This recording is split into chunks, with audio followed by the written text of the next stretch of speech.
there. So in this video, I'm going to show you guys how I like to wash my synthetic lace front wigs.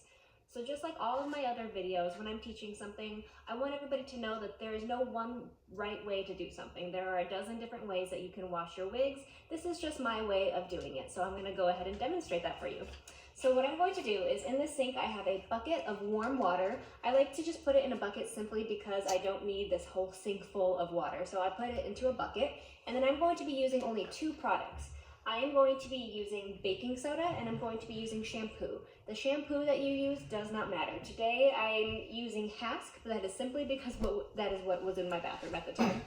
But it does not matter. Usually just kind of your generic cheap shampoo will work just fine. It really is just to kind of like lather up and help clean the hair out a little bit. But the real thing that is going to be cleaning your wig is going to be the baking soda. So what I'm going to do is I'm going to use my shampoo and I'm just going to squirt a little bit in there. I never measure everything. I literally just kind of use as much until it feels about right. The one thing that I will say I use a lot of is going to be the baking soda. I'm literally going to take like a whole handful of baking soda and drop that in there. I like to use a lot of baking soda. The baking soda is going to give it a little bit of a grit. Actually, you know what? I'm going to use even a little bit more because I'm going to be washing two wigs. So I like the baking soda because it gives a little bit of grit, and I also like it because it's really what's going to get in there. It's going to break down any of the buildup that is on the wig from the factory that it was made in. So I do highly recommend washing all of your lace front wigs before, or actually any wig really, before you style it, simply because it is going to make sure that you are working with a clean wig and it's going to get any like dirt buildup or like any sort of buildup that may have remained from the factory. The way that I like to think of it too is it's similar to like when you buy new clothes. You have no clue who has touched it, where it has been since it started being made in the factory to when it landed in your hands. So I just like to go through, clean this up, and start with a fresh canvas whenever I am styling a wig. So what I'm going to do is I have put my shampoo and my baking soda in my bucket, and I'm going to mix that up nice. And then I'm just going to place my wig in. What I'm going to do is I'm going to hold the wig by the inside of the wig, but what's really important is don't hold your wig by the lace. The lace is delicate and can very easily tear, and we don't want to tear it. So I'm going to be, every time I'm like pulling my wig up or I'm holding my wig, it looks like I'm holding it by the lace, but I'm actually going onto the inside of the wig and I'm holding it right behind the lace on the foundation of the wig. That is where it's going to be sturdier and it's going to make sure that I don't tear my lace. So I'm going to take my wig and I'm going to lay it in there. And then just like how you would wash anybody's hair, we're just going to kind of get that soap and that baking soda in there, rub it around, and dip the whole thing in. The big thing is to not go in there and swish the wig around a whole bunch, and the reason for that is then the hair can get really tangled and matted up.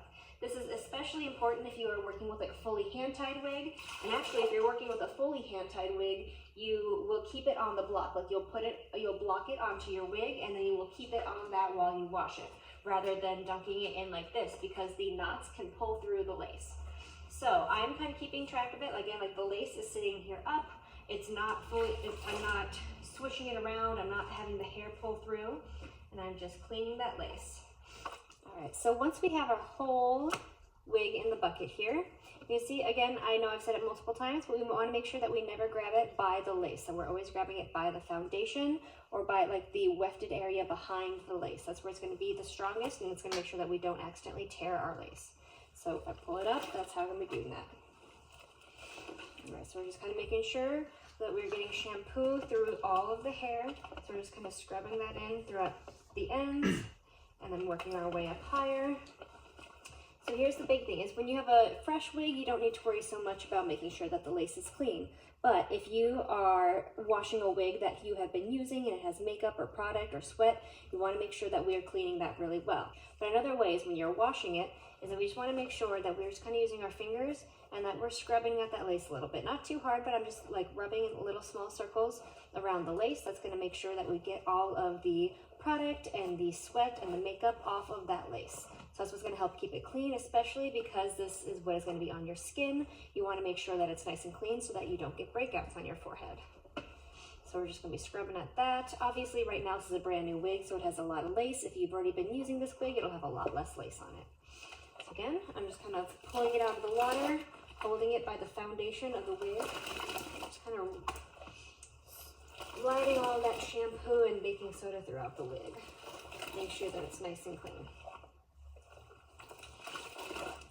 And so you can even see here in this water, this is just from one wig being rinsed. By no means is that super dirty, but you can definitely tell that that water is not as clean as it would have been when it was fresh. So that is just from washing one wig. You can imagine after you wash a whole bunch of wigs, how dirty this water can look. So again, I just recommend doing that. You absolutely don't have to if you don't want to, but I recommend washing your wigs before you use them, especially if you know you're going to go through and do a roller set and do a fresh style.